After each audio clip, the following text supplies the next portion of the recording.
Hi. Look at this view. It's gorgeous. It's absolutely gorgeous. Yeah. This is my new little spot to run around, and what's funny is I got a text the last time I was out here exercising. Somebody Snapchatted a video of me out here doing some ninja moves out on out here, and captioned it. I think it was, "Look at this crackhead thinking he's Rocky Balboa." Out here, and I thought that was pretty funny. At first I'm like, yeah, that's funny. Yeah, it's good stuff.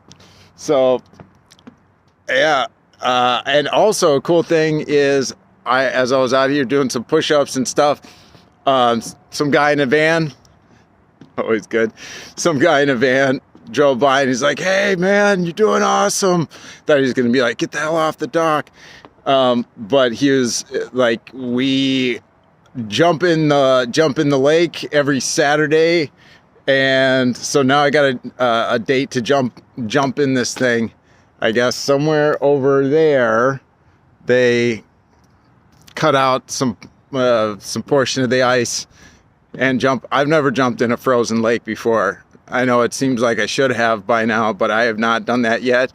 That seems pretty brutal, and I'm sure it will be super brutal, but that's half the fun, is the brutality of it all.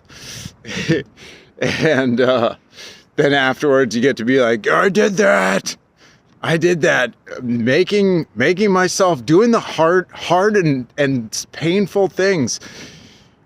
What a sense of pride I get when I actually do the hard and painful things, and then afterwards I feel like $1,000,000, because our deal swings like a pendulum. If you're constantly pleasure seeking, as it turns out, it'll swing back the opposite direction and cause you to feel like crap when you're not actively in that the pleasure side of things.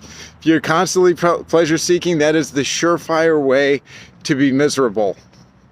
And if you're constantly seeking comfort, that is when you will be probably the ultimately super uncomfortable. Because if you never venture outside of your comfort zone just keeps on shrinking. I almost said smalling. It just keeps on shrinking.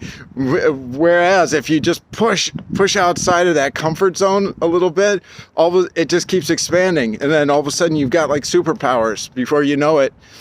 And it's pretty fun to have some, not superpowers, just powers. How about that? More power than you had before. And we are all powerful beings. We have all been given a degree to work with, and it's fun to be able to test some limits of the old capabilities there. Just see what we can do, just for funsies. Nothing really matters. It's not. It's all for funsies. We're all gonna die.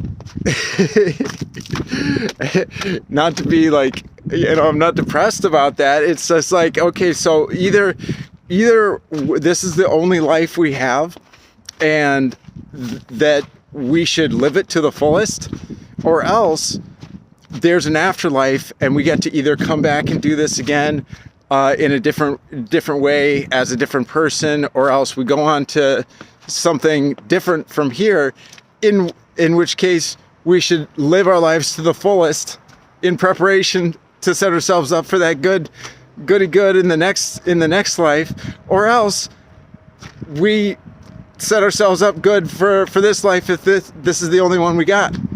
So either way, trying to make the most of it. Just trying to take advantage of what I have available to me right now. Like, what do I have now that I'm not going to have in the future? That, like, for instance, I look back and I'm like, during high school, I could have done a lot more high schooly things. Like, for instance, I didn't really fully grasp the fact that that would be the only time where it'd be socially acceptable for me to be having sex with teenage women when I was a teenager. You can't do that anymore. So I feel like I should have really taken a little bit more advantage back then. But, you know, you live and learn. Anyway, life is good. Hope you have a wonderful day today. Yeah, things are good. Yep, bye.